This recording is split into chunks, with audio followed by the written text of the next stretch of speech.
السلام علیکم ورحمۃ اللہ وبرکاتہ۔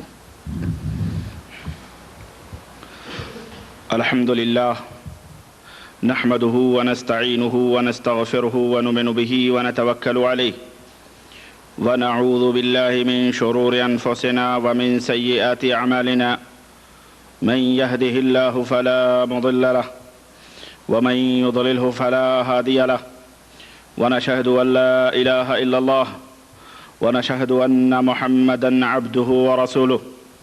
أما بعد فإن خير الحديث كتاب الله وخير الهدي هدي محمد صلى الله عليه وسلم وشر الأمور محدثاتها وكل محدثة بدعة وكل بدعة ضلالة وكل ضلالة في النار.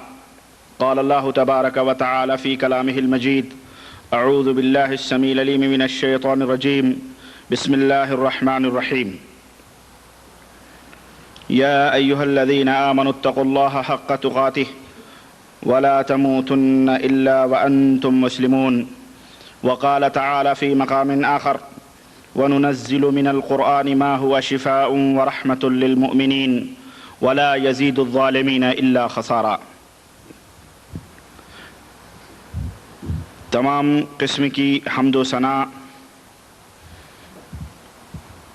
اس ذات باری تعالیٰ کے لیے ہے جس نے ہمیں اور آپ کو خلقت وجود سے نوازا۔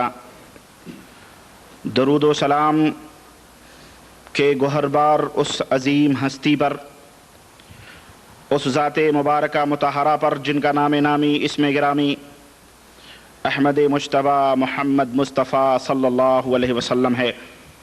اللہم صلی علی محمد وعلی آل محمد کما صلیت علی ابراہیم وعلى آل إبراهيم إنك حميد مجيد.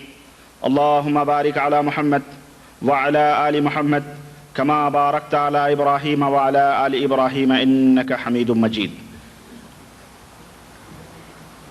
حضرات گرامی قدر، معزز سامعین، نوجوان ساتھیوں، بزرگوں اور بھائیوں، میں بلا کسی تمہید کے اپنے پچھلے موضوع کی طرف پلٹ رہا ہوں، اور جیسا کہ آپ کو علم ہے کہ یہ لیکچر، یہ محاضرے جناتوں کی حقیقت، شیاطین کی حقیقت اور قرآن کریم سے اس کا علاج، ادعیہ معثورہ، نبی کریم صلی اللہ علیہ وسلم سے جو دعائیں ثابت ہیں، ان سے شیطان سے بچنے کے طریقے، اور اگر کسی کو شیطان نے ظلماً اور عدواناً پکڑ رکھا ہے تو اس سے کیسے بچا جائے، اس کا علاج کیا ہے، قرآن و سنت میں اس کی کیا رہنمائی ہے، اس موضوع کے اوپر آپ نے 2 لیکچر سماعت فرمائے ہیں۔ میں تیسرے لیکچر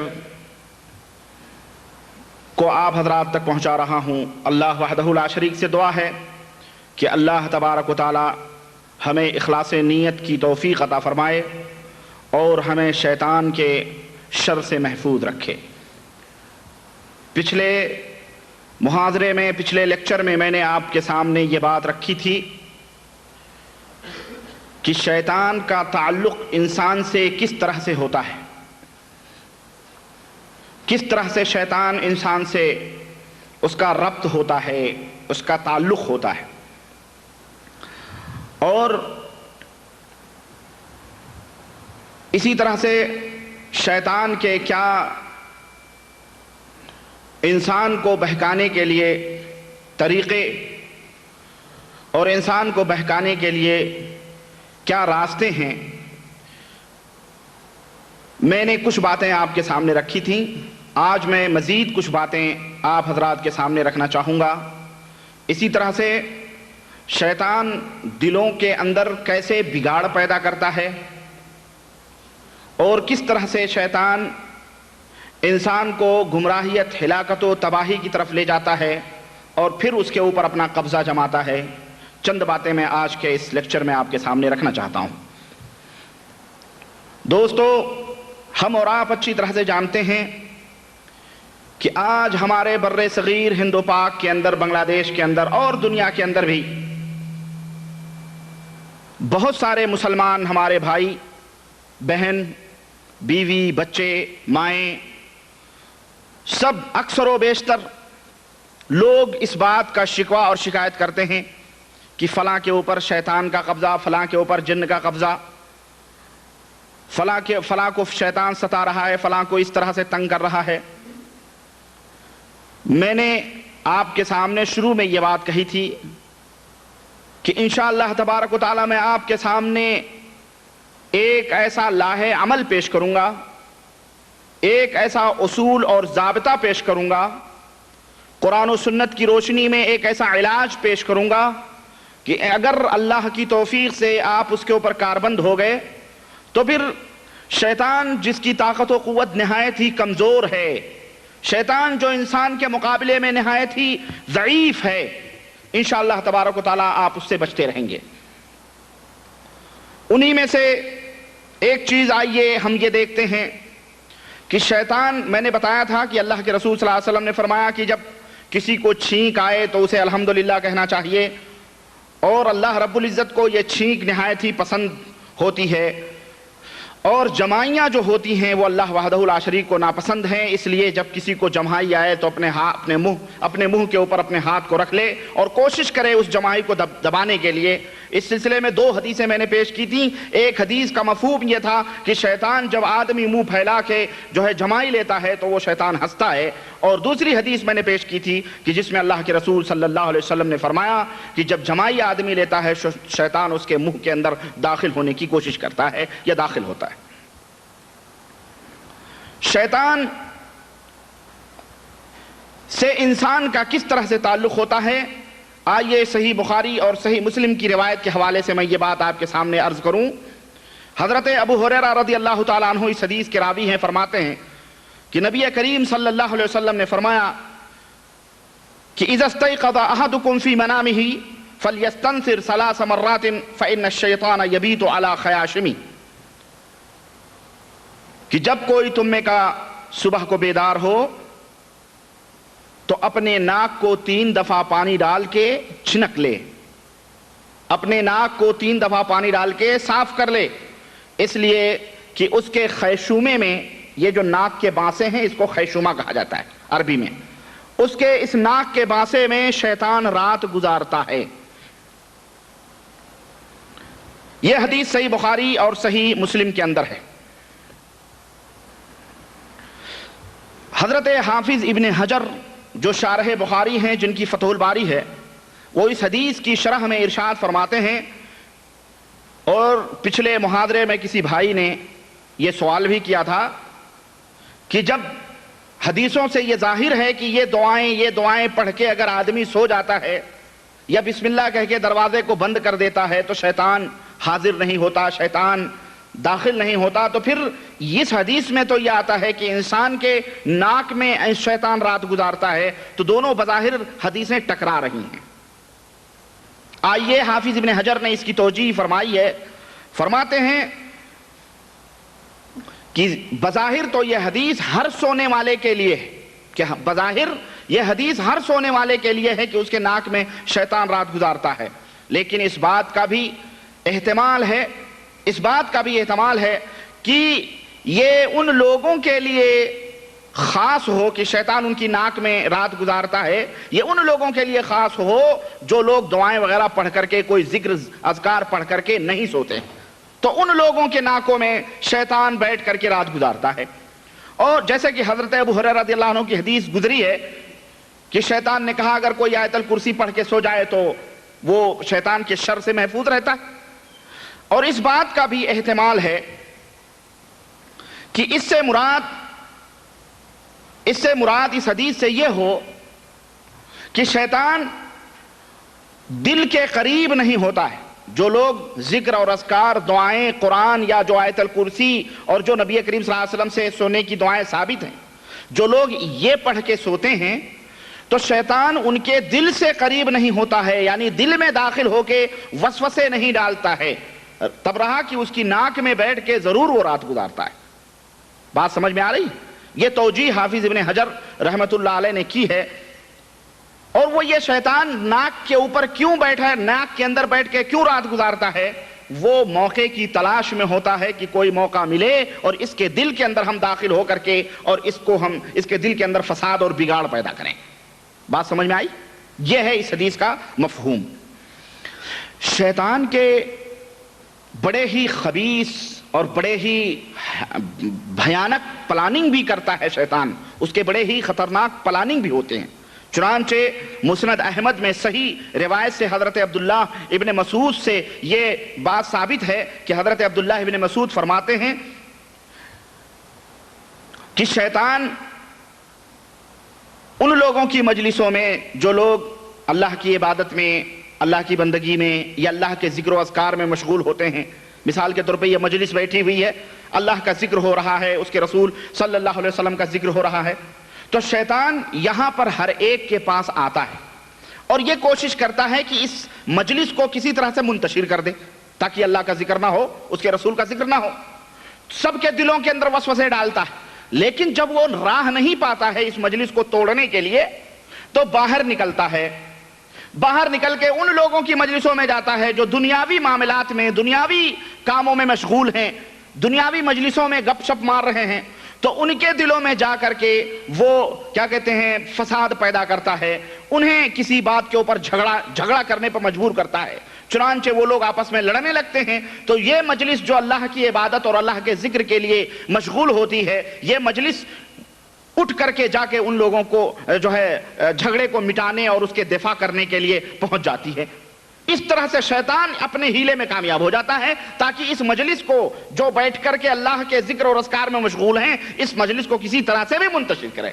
کتنا خطرناک پلاننگ ہے اس کی, دیکھیں آپ کتنی خطرناک پلاننگ ہے اس کی, کہ ڈائریکٹلی اگر آپ کو نہیں اس نے منتشر کر پایا تو چند دنیا دار لوگوں میں فتنہ کر کے اور آپ کو بہرحال منتشر کر دیا تاکہ آپ دیندار لوگ ہیں جا کر کے وہاں فتنے کو دبائیں. تو اس طرح سے شیطان کی بہت اہم, بہت خطرناک پلاننگ ہوتی ہے, آپ اس کو سمجھنے کی کوشش کریں. اسی طرح سے احادیث میں آتا ہے کہ شیطان کے بہت بڑے لشکر ہوتے ہیں, شیطان کی ضروریت ہوتی ہے, شیطان کے پاس ایک بہت بڑا لشکر ہوتا ہے, اس کی فوج ہوتی ہے جو لوگوں کو فتنے میں ڈالنے کے لیے, لوگوں کو گمراہی اور ضلالت کی طرف مائل کرنے کے لیے وہ شیطان ان اپنے کارندوں سے, اپنے جو چیلے ہوتے ہیں اس کے اور اس کے جو فوج ہوتی ہے اس کو کام میں لیتا ہے. چنانچہ صحیح مسلم کی روایت میں حضرت جابر رضی اللہ تعالیٰ عنہ سے یہ حدیث مروی, یہ کہتے ہیں کہ قال رسول اللہ صلی اللہ علیہ وسلم ان ابلیس یضع عرشہ علی الماء, ابلیس کا تخت پانی کے اوپر لگتا ہے,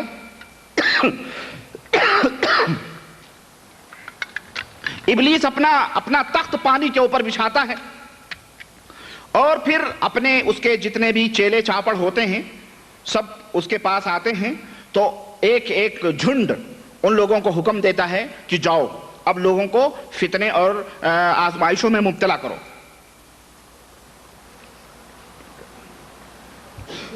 چنانچہ وہ گروپ, مختلف گروپ دنیا کے اندر منتشر ہوتے ہیں. تو شیطان سے ان میں سے زیادہ قریب وہ ہوتا ہے جو بھیانک سے خطرناک کام کر کے آتا ہے. چنانچہ جب وہ گروپ فتنے میں ڈال کر کے واپس لوٹتا ہے شیطانوں کا, تو وہ شیطان پوچھتا ہے کیا کیا تم نے, تو کہتا ہے کہ فعل تو کذا و کذا, میں نے فلاں کے ساتھ ایسے ایسے کیا. تو کہتا ہے کہ کوئی اچھی بات آپ تم نے نہیں کی. پھر دوسرا آتا ہے تو اس سے وہ کہتا ہے کہ میں نے ایسا ایسا کیا, تو اس سے بھی یہی بات کہتا ہے. تیسرا آتا ہے گروپ, وہ کہتا ہے کہ ما ترکتہ حتی فرقت بینہ و بین امرأتہ, میں نے اس آدمی کے پیچھے پڑ کے یہاں تک میں نے اس کو گمراہ کیا کہ اس کی بیوی اور اس کے درمیان میں نے تفرقہ ڈال دیا, جدائی پیدا کر دی. تو شیطان کہتا ہے فیدنیہ منہ, تو شیطان اسے اپنے قریب کرتا ہے, یقول نعم انت, کتنا اچھا ہے تو اور کتنا اچھا کام کر کے آ رہا ہے. اور آمش کہتے ہیں کہ اللہ کے رسول صلی اللہ علیہ وسلم نے یہ فرمایا فیلتزمہ, تو اس شیطان کو اٹھ کر کے پکڑ کے چمٹ جاتا ہے اس سے اور کہتا بڑی اچھی بات کر کے آیا ہے. تو اس حدیث میں جہاں پر ہمیں یہ معلوم ہوا کہ شیطان کے گروپ لوگوں کے اندر فتنے پیدا کرتے ہیں، وہیں ہمیں یہ بھی بات معلوم ہوئی کہ شیطان سب سے زیادہ خوش اس بات پر ہوتا ہے کہ میاں اور بیوی کے درمیان کس طرح سے جدائی پیدا کرے۔ اس لیے اس حدیث کے اندر تمام شادی شدہ لوگوں کے لیے، تمام ازدواجی زندگی گزارنے والوں کے لیے، تمام گھریلو زندگی گزارنے والوں کے لیے بہت بڑی نصیحت ہے کہ اس طرح کا اگر کوئی ماحول میاں بیوی میں پیدا ہو جائے تو انہیں فوری طور پر جو ہے اعوذ باللہ پڑھنا چاہیے، اور یہ دل میں سوچنا چاہیے کہ شیطان داخل ہو گیا ہے اور کسی نہ کسی طرح سے میاں بیوی کے اندر جدائی پیدا کرنا چاہتا ہے۔ سمجھ میں آ رہی بات؟ اس لیے آپ لوگوں کے لیے بھی اس میں نصیحت ہے، ہاں یہ نہیں کہ فوراً ناک کے اوپر مکھی بھی نہ بیٹھنے دیں اور غصے میں لال پیلا ہو کر کے اور کیا کہتے ہیں بیوی کو طلاق دے دیں یا بیوی سے جدا ہو جائیں، ہرگز نہیں، بلکہ یہ شیطانی عمل ہوتا ہے۔ اسی طرح سے اسی قسم کی ایک اور حدیث آتی ہے، حضرت ابو موسیٰ اشعری کہتے ہیں کہ جب صبح ہوتی ہے تو ابلیس زمین میں روئے زمین پہ اپنے لشکروں کو بھیجتا ہے، تو کوئی آ کے کہتا ہے کہ میں نے فلاں مسلمان کو گمراہ کر دیا، میں نے اس کو صحیح راستے سے بھٹکا دیا، البس تو اسے جو ہے وہ شیطان اسے بہت خوش ہوتا ہے اس سے۔ پھر کہنے والا کہتا ہے کہ میں لم ازل بفلان حتی طلق امراتہ، میں فلاں آدمی کے پیچھے برابر لگا رہا یہاں تک کہ اس نے اپنے بیوی کو طلاق دے دیا۔ تو شیطان کہتا ہے کہ ایسا بھی ہو سکتا ہے کہ اسے شادی کر لے۔ پھر تیسرا کہتا ہے کہ میں فلاں آدمی کے پیچھے لگا رہا یہاں تک کہ اس نے زناکاری کر لی۔ پھر وہ کہتا ہاں تو نے یہ کام کیا ہے۔ پھر دوسرا کہتا ہے کہ فلاں کو شراب پلا دیا، فلاں کو ہم نے اس قدر گمراہ کیا کہ اور غصے میں لایا کہ اس نے فلاں نے فلاں کو قتل کر دیا۔ تو اس طرح سے وہ بہت خوش ہوتا ہے ان کاموں سے۔ یہ حدیث مسند احمد اور ابن حبان کے اندر ہے، جس کو علامہ البانی حفظہ اللہ نے صحیح قرار دیا ہے۔ تو اس حدیث سے ہمیں یہ معلوم ہوا کہ شیطان کے جو لاؤ لشکر ہیں یہ لوگوں کے اندر کس طرح سے فتنے پھیلاتے ہیں۔ اسی طرح سے شیطان جو ہے نمازوں کے اندر وسوسے بھی ڈالتا ہے۔ چنانچہ صحیح مسلم کی روایت میں آتا ہے، حضرت ابو العالیٰ کہتے ہیں کہ عثمان ابن ابو العاص نبی کریم صلی اللہ علیہ وسلم ایک بہت بڑے صحابی ہیں، وہ نبی کریم صلی اللہ علیہ وسلم کے پاس آئے اور کہنے لگے ان الشیطان قد حال بینی و بین صلاتی و قراءتی یلبس علی۔ صحابی نے کہا اللہ کے رسول، شیطان آیا اور میری نماز اور میرے قرات کے درمیان، جب میں تلاوت کر رہا تھا نماز میں تو اس کے درمیان داخل ہو گیا اور جو ہے مجھے تنگ کرنے لگا۔ تو آپ صلی اللہ علیہ وسلم نے فرمایا ذاک شیطان، وہ شیطان ہے۔ یعنی صحابی نے کہا پتہ نہیں کون سی چیز تھی نماز میں مجھے تشویش کر رہی تھی۔ تو آپ صلی اللہ علیہ وسلم نے فرمایا وہ شیطان ہے، یقال له خنزب، اس کا نام خنزب ہے۔ یعنی جو نماز میں تمہیں تشویش پیدا کرتا ہے اس کا نام کیا ہے؟ شیطان کا خنزب ہے۔ فَإِذَا أَحْسَسْتَهُ، جب تمہیں ایسا کچھ محسوس ہو، فَتَعَوَّذْ بِاللَّهِ مِنْهُ، تو اعوذ باللہ کہیں، اعوذ باللہ کہیں، وَأَطْفُلْ عَلَى يَسَارِكَ ثَلَاثًا، اور اپنے بائیں طرف 3 دفعہ تھوکو، اپنے بائیں طرف 3 دفعہ تھوکو گے تو اس طرح سے شیطان کو اللہ تعالیٰ تم سے دور کر دے گا۔ تو اس حدیث سے ہمیں ایک علاج بھی معلوم ہوا کہ اگر نماز میں شیطان اس طرح سے تشویش پیدا کرے تو اللہ کے رسول صلی اللہ علیہ وسلم اعوذ باللہ کہہ کے 3 دفعہ اپنی بائیں طرف تھوکو، یعنی تو ہلکے ہلکے تھوک لو، اس طرح سے شیطان سے اللہ تعالیٰ تمہیں نجات دے دے گا۔ تو اس حدیث سے ہمیں معلوم ہوا کہ شیطان جو ہے نمازوں کے اندر وسوسے بھی پیدا کرتا ہے۔ اسی طرح سے شیطان لوگوں کو بھلاتا بھی ہے۔ کوئی بات یاد ہے، اللہ کے احکام ہیں، اللہ کے فرامین ہیں، اللہ کے نبی کریم صلی اللہ علیہ وسلم کے قوانین ہیں، اصول ہیں، حدیثیں ہیں، آپ سنتے ہیں، لیکن جناب علی اس کان سے سنا آپ نے اور اس کان سے آپ نے باہر نکال دیا۔ یہاں مجلس میں بیٹھے ماشاءاللہ ایمان آپ کا بڑا مضبوط ہوتا جا رہا ہے، لیکن جیسے ہی آپ مجلس سے باہر گئے تو پتہ چلا کہ جناب علی پھر وہی رفتار بے ڈھنگی جو پہلے تھی وہ اب بھی ہے، وہی مسئلہ ہے۔ تو شیطان گویا آپ کو بھلاتا بھی ہے۔ چنانچہ اللہ رب العزت نے اس کا ذکر قرآن کریم میں فرمایا ہے، جب موسیٰ علیہ السلام جو ہے اپنے خادم کے ساتھ خضر سے ملاقات کے لیے گئے اور اللہ تعالیٰ نے کہا کہ جاؤ اور فلاں فلاں جگہ ان سے ملاقات ہوگی، تو جہاں ٹھہرے تھے وہیں مچھلی کود کے چلی گئی، خادم بھول گیا۔ چنانچہ راستے میں جب حضرت موسیٰ نے کہا بھائی وہ ہمارا کھانا وانا لاؤ، بھوک لگی ہے، بہت تھک چکے ہیں، تو اس نے کہا واللہ میں تو بھول گیا، وہ مچھلی تو وہیں کود کر کے دریا میں چلی گئی تھی۔ تو اس نے کہا فَإِنِّي نَسِيتُ الْحُوتَ وَمَا أَنسَانِيهِ إِلَّا الشَّيْطَانُ أَنْ أَذْكُرَهُ، مجھے شیطان نے بھلا دیا، مجھے شیطان نے بھلا دیا، میں تو یاد کرنا بھی بھول گیا اس کا، تو اس سے یہ پتہ چلا کہ انسان کے اندر جو نسیان کی بیماری پیدا ہوتی ہے، اللہ کے احکام، قرآن حفظ کیا وہ بھول گیا، اللہ کے دین کی باتیں حفظ کی وہ بھول گئیں، دیگر چیزیں تو شیطان اسے بھلاتا بھی ہے اس طرح سے۔ اور اسی طرح سے شیطان کا یہ کام یہ بھی ہوتا ہے کہ لوگوں کے درمیان عداوت اور دشمنی ڈالتا ہے، دو دوست ہیں، دو بھائی ہیں، ان کے درمیان دشمنی پیدا کرتا ہے، اور یہ شیطان کا بڑا ہی خبیث مقصد ہوتا ہے جس پہ وہ چل کے آدمی کو کیا کہتے ہیں عداوت اور دشمنی ڈالتا ہے۔ چنانچہ اس کے کئی وسائل ہیں، اس کے کئی ذرائع ہیں دشمنی ڈالنے کے، اور ان تمام ذریعوں میں، ان تمام وسیلوں میں، جن کے اسباب میں جن کے ذریعے سے دشمنی ڈالتا ہے، شراب ہے، شراب ہے۔ چنانچہ آدمی شراب پیتا ہے تو ایک دوسرے کو گالی گلوچ دیتا ہے، ایک دوسرے کے اوپر تان و تشنی کرتا ہے، بے حرمتی کرتا ہے، بے عزتی کرتا ہے۔ اسی طرح سے ان وسیلوں میں سے جن کے دلوں میں نفرت پیدا کرتا ہے، یہ سٹے اور جوئے بھی ہیں کہ جوا کھیلتا ہے آدمی، اس میں لڑائی ہو جاتی ہے، جھگڑا ہو جاتا ہے، کوئی جیت گیا تو اس کے خلاف دشمنی پیدا ہو گئی، کوئی ہار گیا، تو اس طرح کے وسائل اور ذرائع وہ استعمال کرتا ہے لوگوں کے درمیان کسی طرح سے جھگڑا اور لڑائی پھیلے اور اس طرح سے وہ آپس میں دشمنی پیدا ہو۔ اس کی دلیل قرآن کریم میں اللہ وحدہ لا شریک نے فرمایا انما الخمر والمیسر والانصاب والازلام رجس من عمل الشیطان، کہ اے لوگو شراب، جوئے، سٹے اور یہ استھان، یہ جو استھان ہے نا، جو استھان جن کی پوجا ہوتی ہے، دیوی دیوتا یا کسی کے چلے، شدے، چوکے، پدنے جو ہوتے ہیں، یہ تمام سب چیزیں، والازلام اور تیروں کے ذریعے سے فال نکالنا، یہ کیا ہیں؟ رجسن، بہت ہی گندی چیزیں ہیں، بڑی ہی ناپاک چیزیں ہیں، من عمل الشیطان، شیطان کے اعمال ہیں یہ، فاجتنبوہ، اور تو چاہیے کہ تم اس سے بچو، لعلکم تفلحون، تاکہ تم کامیاب اور کامراں ہو سکو۔ اس کا مقصد کیا ہوتا ہے، اس کا نتیجہ کیا ہوتا ہے؟ اللہ نے فرمایا انما یرید الشیطان ان یوقع بینکم العداوۃ والبغضاء فی الخمر والمیسر ویصدکم عن ذکر اللہ، شیطان کا اس سے مقصد یہ ہوتا ہے تمہارے درمیان دشمنی پیدا کرنا ہوتا ہے، تمہارے درمیان عداوت پیدا کرنا ہوتا ہے، بغض اور حسد پیدا کرنا ہوتا ہے۔ اس سے شراب اور جوئے سے دلوں کے اندر بغض اور حسد پیدا ہوتے ہیں، ویصدکم عن ذکر اللہ، اور اللہ کی یاد سے تمہیں یہ روکتا ہے۔ اللہ کی، چنانچہ آدمی جب شراب پیتا ہے تو اس کو کہاں ہوش رہتا ہے؟ نماز، روزہ اور دیگر چیزوں کو کہاں ہوش رہتا ہے؟ جوئے کھیلتے ہیں، ایک بازی ہار گیا، چل دوسری لگاتے ہیں، دوسری بھی ہارا، چل تیسری لگاتے ہیں، وہ بھی ہارا، یہاں تک کہ لوگ اپنے گھر، اپنی چیزیں، اپنی بیوی تک کو نعوذ باللہ جوئے میں، نعوذ باللہ یہ فاسق و فاجر لوگ رکھ دیتے ہیں، اور اس طرح سے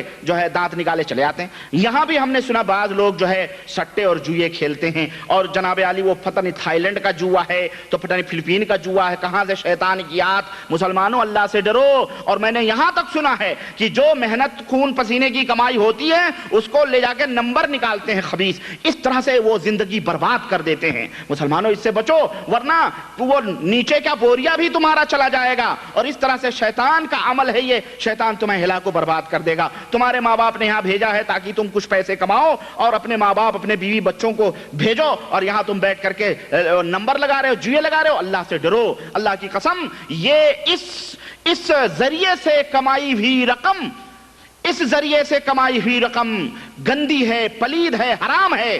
اس سے یہ اللہ کے رسول صلی اللہ علیہ وسلم نے فرمایا کہ جو خون یا جو گوشت حرام کمائیوں سے پلا ہو وہ جنت کے اندر کبھی بھی داخل نہیں ہو سکتا ہے۔ دیکھیں آپ، تو یہ جو حرام کما کر کے، لاٹری لگا کے، جوئے لگا کے، سٹے لگا کے، یہ تمام کے ذریعوں سے جو پیسے کماتے ہیں اور کہتے ہیں جی ہم بہت بڑے سیٹ ہو گئے، ہم نے کار خرید لی، امبیدر کار خرید لی، امریکی کار خرید لی، ہوائی جہاز خرید لیے، تو یہ نہ سوچو کہ دنیا کے اندر تو ہمیں خوب چھوٹ مل رہی ہے تو اللہ تعالیٰ نے آپ کو معافی دی ہے۔ اللہ کی قسم، اللہ کے نبی نے فرمایا ہے یہ حرام ہے، اور حرام سے کمائی ہوئی دولت سے جو گوشت اور پوشت پلتا ہے وہ جنت کے اندر کبھی داخل نہیں ہو سکتا ہے۔ اسی طرح سے اللہ کے رسول، اسی طرح سے حضرت ابو ہریرہ رضی اللہ تعالیٰ عنہ کہتے ہیں کہ ایک ذریعہ یہ بھی ہے شیطان کا لوگوں کے درمیان عداوت اور دشمنی ڈالنے کا۔ حضرت ابو ہریرہ رضی اللہ تعالیٰ عنہ کہتے ہیں کہ رسول اللہ صلی اللہ علیہ وسلم نے فرمایا لا یشیرن احدکم الی اخیہ بالسلاح فانہ لا یدری لعل الشیطان ان ینزغ فی یدہ فیقع فی حفرۃ من النار، رواہ البخاری ومسلم۔ کہتے ہیں کہ اللہ کے رسول صلی اللہ علیہ وسلم نے فرمایا کہ اپنے مسلمان بھائی کو جب کبھی اشارہ کرو تو اپنے ہاتھ میں ہتھیار وغیرہ لے کے نہ اشارہ کرو، چھری ہے، بندوق ہے، پستول ہے، بم ہے، لاٹھی ہے، ڈنڈا ہے یا کسی قسم کی لکڑی ہے، اس سے نہ اشارہ کرو، ہے فلاں ادھر آؤ، یہ اس طرح سے نہ اشارہ کرو۔ کیوں؟ اللہ کے رسول صلی اللہ علیہ وسلم فرماتے ہیں ممکن ہے کہ شیطان وہ ہاتھ ذرا لمبا کر دے تو وہ چھری یہاں ہے پیٹ میں گھس جائے، پستول آپ کے ہاتھ میں، چلو ادھر آؤ، چلو ادھر آؤ، چلو، آپ کی انگلی شیطان ضبط دبا کر کے ٹیگر پہ رکھ دے تو اس طرح سے تم جہنم میں چلے جاؤ گے۔ تو اس طرح مسلمانوں کی عزت و حرمت محفوظ کی ہے اللہ کے رسول صلی اللہ علیہ وسلم نے۔ تو اس طرح سے بھی اللہ کے رسول صلی اللہ علیہ وسلم نے یہ راستہ بھی شیطان کا بند کر دیا ہے اپنی امت کے لیے کہ اپنے مسلمان بھائیوں کو اس طرح سے بھی اشارہ نہ کرو۔ یہ ہے نبی کریم صلی اللہ علیہ وسلم کی تعلیم۔ اسی طرح سے اللہ کے رسول صلی اللہ علیہ وسلم نے فرمایا کہ بدتمیزی کرنے سے، کسی کا تمسخر اور مذاق اڑانے سے بھی آپس میں دشمنی پیدا ہوتی ہے، یہ بھی ایک ذریعہ ہے دشمنی پیدا کرنے کا۔ اللہ کے نبی نے فرمایا کہ اتقوا النار ولو بشق تمرۃ، اے لوگو جہنم کی آگ سے بچو بھلے کھجور کا ایک ٹکڑا ہی صحیح۔ فمن لم یجد فبکلمۃ طیبۃ، اگر کوئی شخص اتنا بھی نہ پائے کہ کھجور کا ایک ٹکڑا اللہ کی راہ میں صدقہ اور خیرات کر دے تو اسے چاہیے کہ کسی سے بھلی بات کہہ دے، اچھی بات سمجھا دے، نصیحت کر دے، تو اس کا بھی اس کو ثواب اور اجر ملے گا۔ اسی طرح سے یہ تمام سب چیزیں اللہ کے نبی صلی اللہ علیہ وسلم نے ان تمام ذریعوں کو، ان تمام دروازوں کو بند کرنے کے لیے کیا ہے جس سے کہ شیطان داخل ہو سکتا ہے، جس سے کہ شیطان آپ کے اندر داخل ہو سکتا ہے۔ اسی طرح سے حضرت جابر رضی اللہ تعالیٰ عنہ سے روایت کہتے ہیں کہ ان الشیطان قد ایس ان یعبدہ المصلون فی جزیرۃ العرب ولکن فی التحریش بینہم، رواہ مسلم۔ حضرت جابر رضی اللہ عنہ کہتے ہیں کہ رسول اللہ صلی اللہ علیہ وسلم نے فرمایا کہ شیطان اس بات سے نا امید ہو چکا ہے کہ جزیرۃ العرب میں کسی بت کی پوجا کی جائے، یعنی نمازی ان یعبدہ المصلون فی جزیرۃ العرب، کی نماز پڑھنے والے، دیکھیں اللہ تعالیٰ نے نماز پڑھنے والوں کی قید لگائی ہے کہ جزیرۃ العرب میں نماز پڑھنے والے کسی کی عبادت کریں اللہ کو چھوڑ کر، یا اللہ کو چھوڑ کر شیطان کی عبادت کریں۔ نماز پڑھنے والے جزیرۃ العرب میں نماز پڑھنے والے اللہ کو چھوڑ کر شیطان کی عبادت کریں، یہ شیطان اس سے نا امید ہو چکا ہے۔ ولیکن یعنی نا امید یعنی اس کی عبادت نماز پڑھنے والے ہرگز نہیں کریں گے شیطان کی، لیکن اس بات سے نا امید نہیں ہوا ہے کہ تمہارے درمیان دشمنیاں پیدا کرے، یہ کرے گا، اس بات سے نا امید نہیں ہوا۔ یہ حدیث صحیح مسلم کے اندر ہے۔ اب آگے چلتے ہیں ہم کہ شیطان میں، انسان میں شیطان کی جگہ کہاں ہے، یعنی جب آپ ہیں، ہم ہیں، کوئی بھی ہے، اس میں شیطان کہاں رہتا ہے۔ اللہ کے رسول صلی اللہ علیہ وسلم کی حدیث صحیح بخاری اور صحیح مسلم کی، آپ صلی اللہ علیہ وسلم نے فرمایا ان الشیطان یجری من ابن آدم مجر الدم، شیطان ابن آدم کی رگوں میں، انسان کی رگوں میں، چاہے وہ مرد ہو یا عورت ہو، بچہ ہو کہ بوڑھا ہو، جوان ہو، کوئی، اس کی رگوں میں خون کی نالیوں میں دوڑتا ہے۔ جس طرح خون نالیوں میں، رگوں میں دوڑتا ہے، اسی طرح سے شیطان بھی دوڑتا ہے۔ تو اس حدیث سے ہمیں یہ معلوم ہوا کہ شیطان ہمیشہ آدمی کے ساتھ ہوتا ہے، ہمیشہ آدمی۔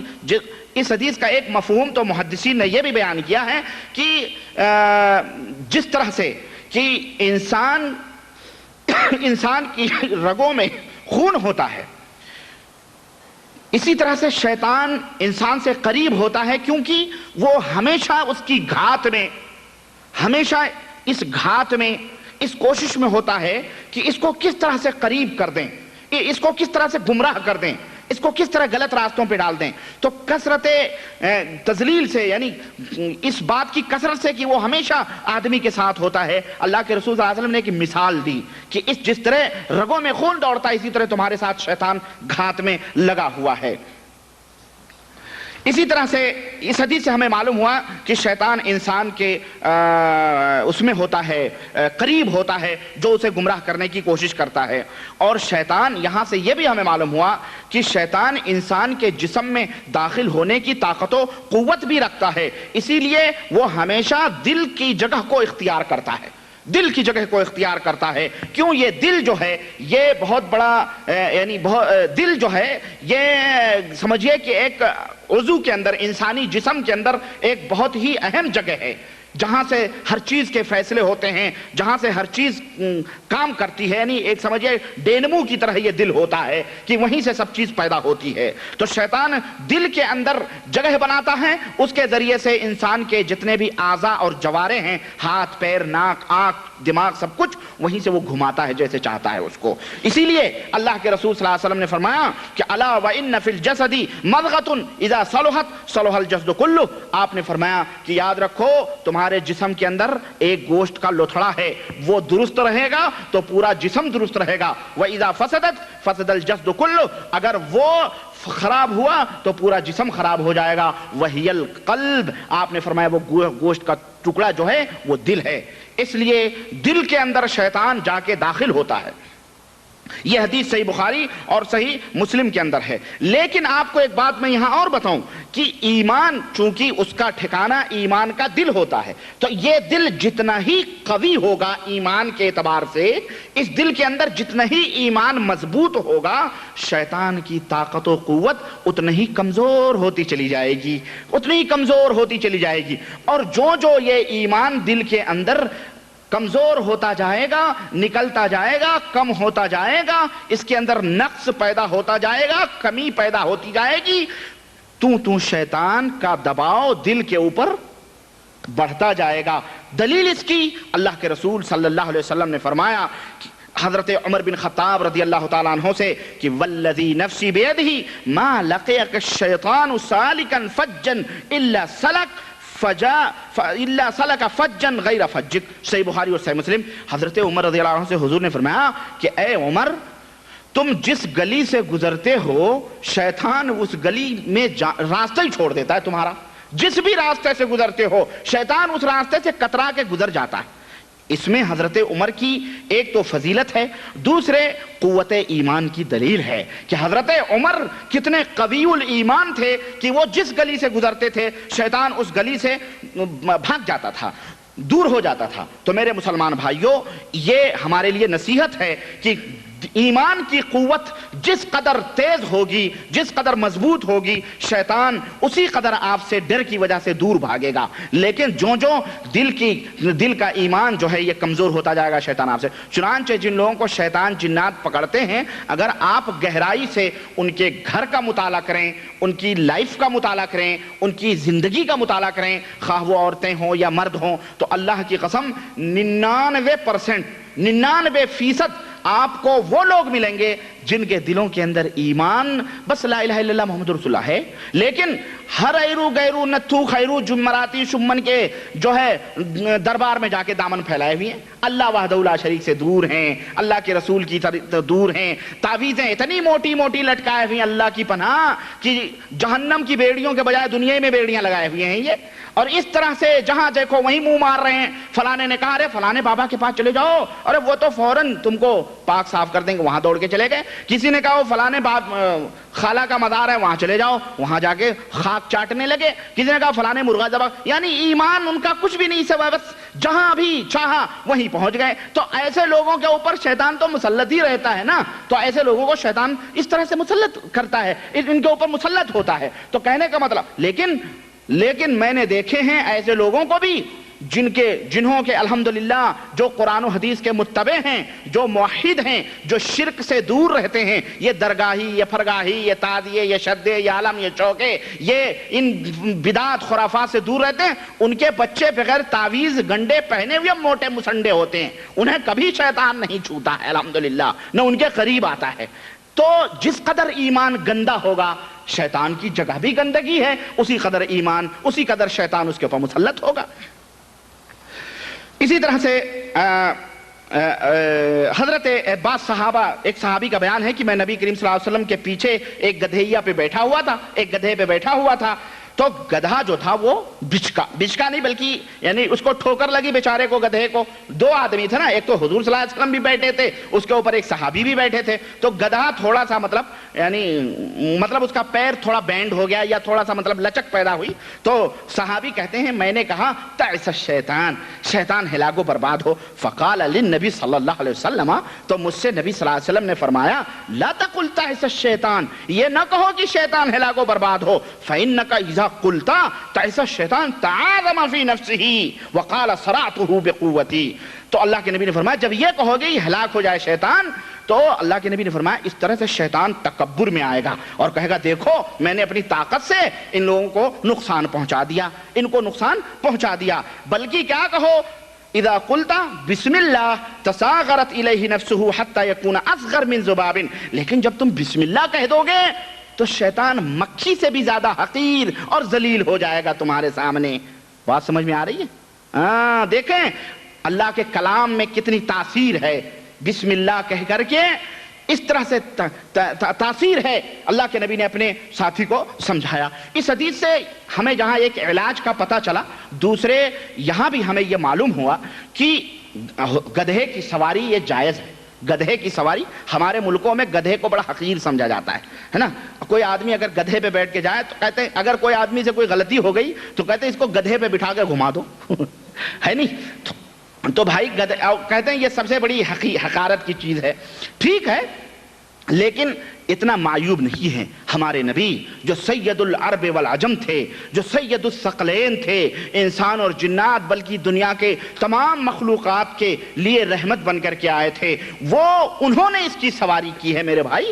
تو اس کو اتنا ذلیل نہ سمجھو، اس کو حقیر نہ سمجھو. اگر کبھی تمہیں پیدل چلنا ہو تو تمہیں پتہ چلے کبھی، آج تو ماشاءاللہ سب کچھ وسائل ہیں، لیکن وہ دور یاد کرو جہاں کی مطلب کچھ بھی نہیں تھے، یہی گھوڑے گدھے یہی تھے. تو وہ زمانے یاد کرو. آج بھی جن کے پاس سائیکل نہیں ہے وہ ترستے ہیں، 2-2 5-5 8-8 میل پیدل جاتے ہیں. لیکن اگر جو ہے کوئی سواری پہ بٹھا لے تو اس کا کتنا شکریہ ادا کرتے ہیں. تو کہنے کا مطلب یہ ہے کہ آج موجودہ دور میں وسائل مہیا ہیں. اس حدیث سے ہمیں یہ بھی معلوم گدھے کی سواری جائز ہے.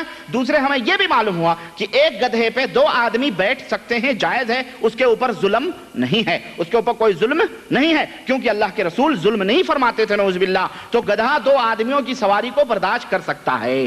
سمجھ میں آئی بات؟ تو اس حدیث سے ہمیں یہ معلوم ہوا کہ شیطان جو ہے کس طرح سے ذلیل اور رسوا ہوتا ہے. اسی طرح سے یہ چند باتیں رہیں شیطان کے تعلق سے کہ جس کا تعلق شیطان کا انسان سے کس طرح سے ہوتا ہے. اب آئیے میں آگے بڑھتا ہوں، اپنے موضوع کو آگے بڑھاتے ہوئے یہ کہتا ہوں کہ دلوں کے اندر فساد شیطان کیسے پیدا کرتا ہے، کیا طریقے اپناتا ہے، کس طریقے سے شیطان دلوں کے اندر جگہ بناتا ہے، کس طریقے سے شیطان دلوں کے اندر داخل ہوتا ہے اور انسان کو گمراہ کرتا ہے. آئیے میں کچھ باتیں بتلاؤں. جیسا کہ میں نے ابھی آپ کو بتلایا کہ شیطان جو ہے یہ دلوں کے اوپر حملے کرتا ہے. کیوں؟ دل ایک ڈینمو کی طرح ہے، اس کے تابع تمام جسم کے اعضاء ہوتے ہیں. دل جیسا چاہتا، دل نے کہا پانی پیو تو آپ نے ہاتھ بڑھایا اور پانی منہ تک لگایا. تو دل کے تابع یہ ہاتھ ہے، پیر بھی ہے، انسان کی آنکھیں بھی ہیں، انسان کا سب یعنی پورا، اسی لیے وہ ڈینمو کے اوپر قبضہ کرتا ہے. تو اس کی بڑی اہمیت ہے. اسی لیے اللہ کے رسول صلی اللہ علیہ وسلم کی وہ حدیث میں آپ نے فرمایا کہ یہ دل جب درست ہوتا ہے تو تمام چیزیں درست ہوتی ہیں، دل بگڑتا ہے تو تمام سب چیزیں بگڑتی ہیں. دل درست ہوتا ہے تو آدمی کسی تنکے سے بھی نہیں ڈرتا ہے، بڑے سے بڑے چیزوں سے بھی نہیں ڈرتا ہے، اڑ جاتا ہے. لیکن جب دل بگڑتا ہے تو آدمی اگر اکیلے چل رہا ہوتا ہے اور ذرا سی آہٹ ہوئی تو اس کا دل جو ہے فوراً بلڈ پریشر ہائی ہو جاتا ہے.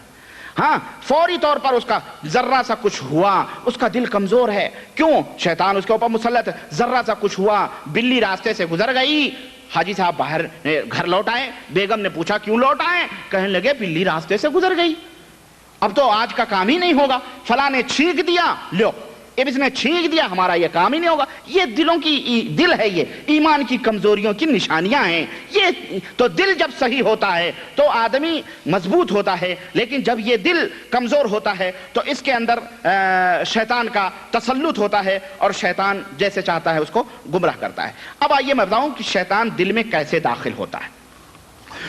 اس کے کئی طریقے ہیں شیطان کے داخل ہونے کے، اور اللہ وحدہ لا شریک نے اس کو یہ مطلب طاقت دی ہے کہ وہ آدمی کو گمراہ کر سکے، کسی طرح سے اس کو بہکا سکے. اس کے اندر یہ چیز ہیں. چنانچہ دل شیطان ہمیشہ ان دلوں کے اندر داخل ہوتا ہے جن کے دل اللہ کے ذکر سے، اللہ کی یاد سے، تقوی سے، اخلاص و للہیت سے، یقین سے خالی ہوتے ہیں. ان دلوں میں یہ شیطان داخل ہوتا ہے اور جب جگہ پا کر کے پھر ان دلوں کے اندر وسوسے پیدا کرتا ہے اور اس کے اندر جگہ بناتا ہے۔ لیکن اگر دل ایمان کی دولت سے معمور ہے، دل تقوی کی روشنی سے منور و مجلہ ہے، دل اللہ وحدہ لا شریک کے ذکر سے دل کے ارد گرد قلعہ بنا ہوا ہے، چہار دیواری اللہ کے ذکر اور اللہ کی یاد سے گھری ہوئی ہے، تو شیطان ہرگز ہرگز اس دل کے اندر داخل نہیں ہوتا ہے۔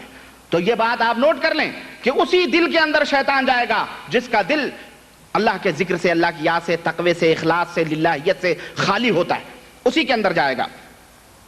اور میرے بھائی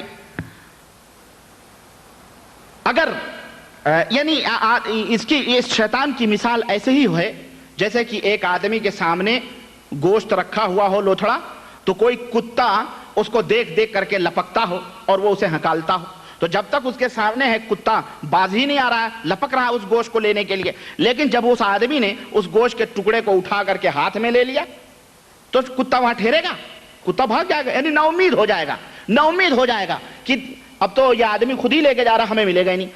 اسی طرح سے شیطان انسان کے دل کی طرف لپکتا ہے اور وہ کوشش کرتا ہے کہ اس کے دل کو کس طرح سے داخل ہوں اس کے دل کے اندر اور پھر اس کو ہم غلط راہوں پہ ڈالیں۔ لیکن جب آدمی اللہ کی یاد سے غافل نہیں رہتا، اللہ کو ہمیشہ یاد کرتا ہے، نمازیں پڑھتا ہے، روزے رکھتا ہے، اللہ کی ہمیشہ استغفر اللہ، لا الہ الا اللہ، اللہ اکبر سبحان اللہ کی یاد میں رہتا ہے، تو دل ہرگز، تو وہ شیطان پھر نا امید ہو جاتا ہے اور مایوس ہو جاتا ہے۔ اسی طرح سے دل کے تقوی کا جو زور ہوتا ہے، دل کے اندر جو پرہیزگاریاں ہوتی ہیں، اخلاص ہوتا ہے، للہیت ہوتی ہے، اس سے وہ دور بھاگتا ہے، اور جب آدمی اعوذ باللہ من الشیطان الرجیم کہہ دیتا ہے تو شیطان وہاں سے پلٹ کر کے چلا جاتا ہے۔